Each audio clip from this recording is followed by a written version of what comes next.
Hey everyone, so today talking about clutch fork assembly. We'll see how long this video goes, see if I get into the actual clutch. Clutch fork assembly needed some work. So first off, we had the brake lining. The old one was a clip-on. It was completely nasty, a little laid up, covered in oil and everything else. So you could get like clip-ons, that way you never had to take these off the tractor. It just slid over and you folded the edge over. So I have rivet tight, so this would have been more original. I have the rivet tool to put that on. So it comes with the rivets if you buy it anywhere. So hopefully we'll get that on. I wasn't planning on taking this all apart unless I had to get the rivets in this, so we'll see. If you have to take it apart, it's quite simple, really. There's a snap ring right here. What you do is spin the snap ring around, and then get some snap ring pliers, get it out of this groove, and then just keep feeding it, feeding this bar that goes all along here, feed it out, and just have the snap ring eventually come off the end of it.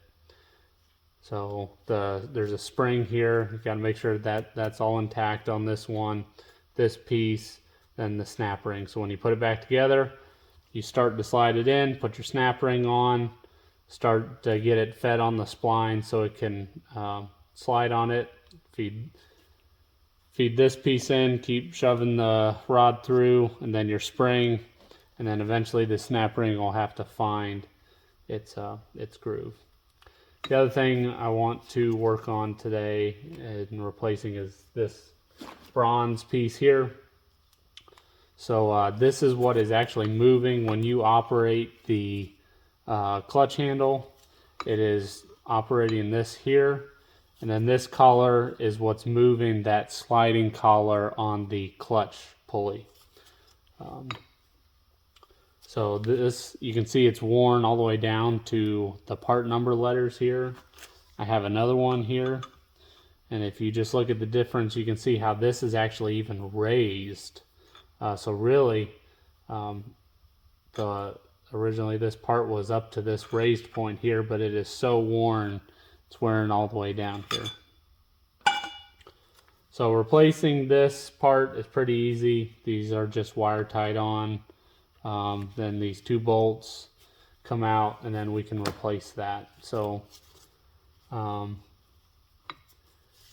I'm gonna try and remember that. So I'll take this out here now, and then part number is facing towards the rest of the part. Make sure we got that right, and we don't put it in backwards. That would not be good.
In fact, if anything, it just makes things muddy.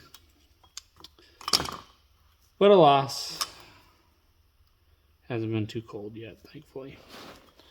I am not a fan of the cold. The older I get, the worse it gets. I'm not even that old. So, all right, now getting that rivet piece on, let me go get the rivet tool. And like I said, we'll see if we can get that on without taking all of this apart. All right, so let's see if I can get this to work. So there's like a rivet tool that you can get in a lot of times wherever you're buying the brake linings and things, they'll have this tool. It all comes from the same company, I believe. I don't even want to try and pronounce it. Maybe I should. Shunshado, something like that. John Deere brake lining rivet tool. Anyway, so we'll get this piece in here. And then this is what we'll use to punch the top. So let's see here. Let's see if we can get one started and I don't know, go from there.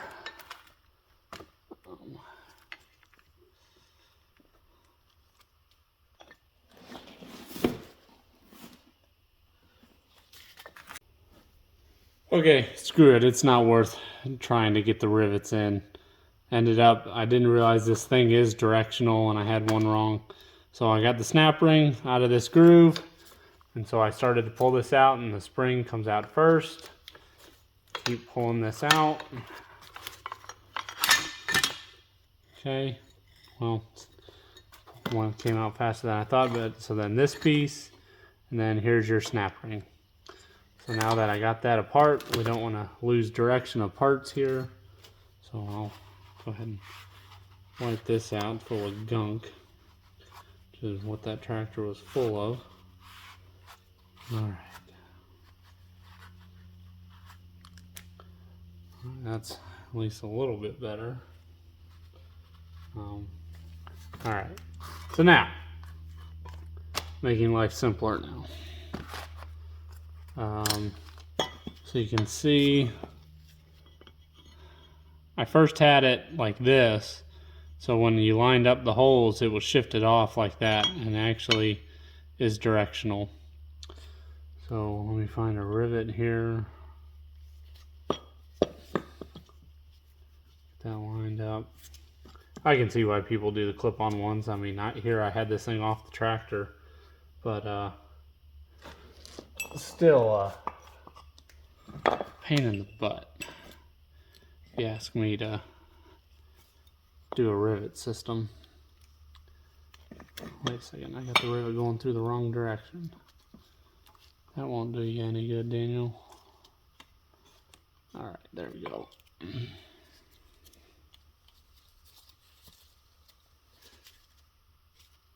Let's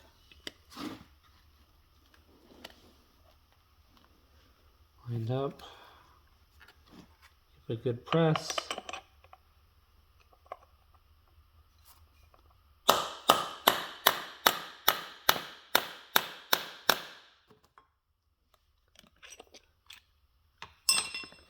There you go. One rivet in. Good there. Let me get the rest in. Alright, so there you have it. 6 rivets in. They're kind enough to give you an extra 2, I think. I had one left over. So anyway, yeah, putting this back together. Just like I said, don't forget to put this piece in first.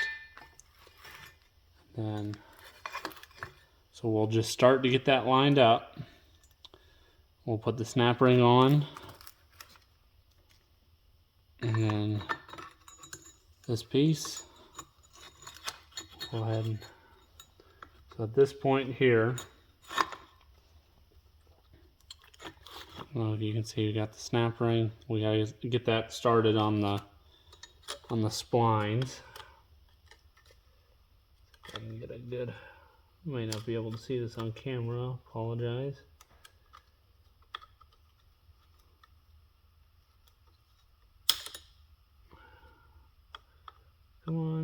You can do it. There we go. So once it's started on the splines, you're good to go at that point. Oh, shucks. I forgot to see where this was, what spline it needs to be on. I gotta go check the video of it a moment ago where I took it apart.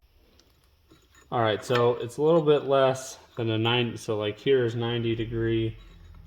I think yeah, it's like one tooth over like that. I think, yeah, that's right.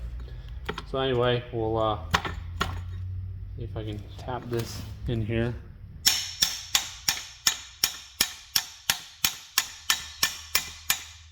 And I'm tapping this because that snap ring is just providing some resistance to it.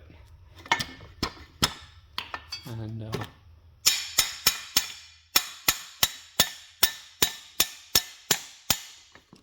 remember, all right, I got it too much.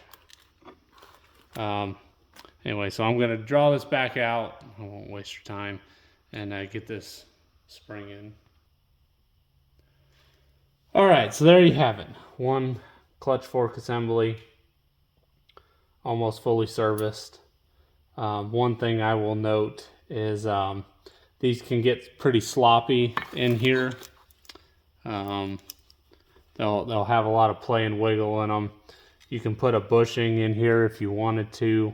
There's a guy named Mark Meyer. Oh yeah, and it's especially this arm is what gets sloppy. So I'm sorry that you can put a bushing in here if you want to. There's a guy named Mark Meyer who will take them apart. He has this amazing setup built where he will weld this piece back up, because it's really this piece that gets worn on it.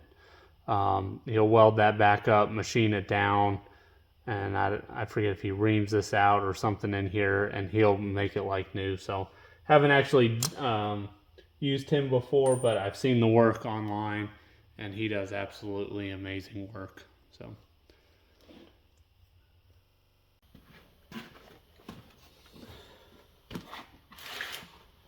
Okay, so we're looking to install this clutch fork assembly now. You'll see on the pulley here, you've got the gear, then you've got this kind of ridge here, and then there's a groove here. And that groove is where this collar here has to go. If you don't get it right, then the clutch won't work right. So I realized a minute ago also, should have mentioned this first. In the last clip, the snap ring wasn't in its spot yet, so you were still able to pull it out. If you are able to pull this out of any significance, then that snap ring isn't in its spot. Like you can notice that if it's on the tractor. So you may need a new snap ring. Anyway, with that snap ring there, you can't pull it out. Also, when you have it apart, that is the best time to make a gasket for this if you're making your own, which I did. So I will put some gasket, aviation gasket sealant here. I actually need to clean that up a little bit. And then I guess we'll just, so I think, let's see how I do this. I tilt it kind of back a little bit, and then you kind of just have to find its happy place, and there you go. It'd go on right now. I'm not prepared to put it all the way on, but that's what you got to do. All right, so I got the pins back in it, and I mean, obviously I don't have the clutch back together, but you can see where it's moving that collar inside, and so it's wanting to shift the whole pulley. So yeah, I think that video was a little bit longer than I anticipated, so we'll end that here and move on to the clutch assembly next time. So if you guys have any questions, feel free to comment, or like I've said previously, I set up an email so that people could send me pictures if they have questions or comments or things. Let me see what tractors you guys are working on. So the email is danielfarmchannel@gmail.com. So getting closer to getting this back together. We'll get this clutch together, and we'll get the flywheel tightened down. And I'm trying to think if there's really much else to it after that. So should be minor stuff. So you all have a good day.